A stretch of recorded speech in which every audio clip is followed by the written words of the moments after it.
Le but ultime, si nous recherchons la richesse à tout prix, aucune possession n'arrivera à combler notre désir. Dans cette quête de la richesse, il y a une aspiration à la tranquillité, à vivre enfin en paix. Mais la fatalité veut que nous finissions va jusqu'au bout de ton désir possédé par notre désir de possession, ce qui nous pousse toujours plus dans l'intranquillité. La recherche du succès cache un fort désir d'être reconnu à sa propre valeur. Nous savons bien pourtant qu'aucun succès n'arrivera à apaiser notre désir. Nous ne pouvons ressentir notre véritable valeur qu'en Dieu.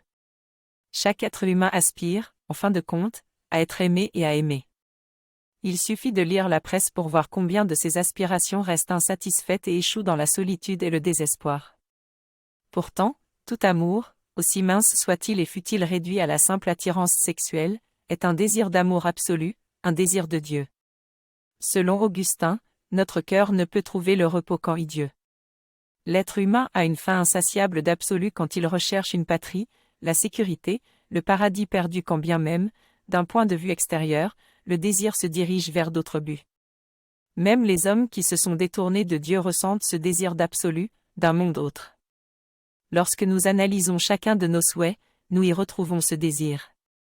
Augustin disait, « Je ne crois pas qu'il existe quelque chose à quoi j'aspire plus qu'à Dieu. » Toute sa vie il a cherché. D'abord dans les relations avec une femme, puis dans la philosophie et la science, dans la réussite et l'amitié, pour reconnaître finalement que le véritable moteur de sa quête était Dieu. Son cœur ne trouva le repos qu'à ce moment-là.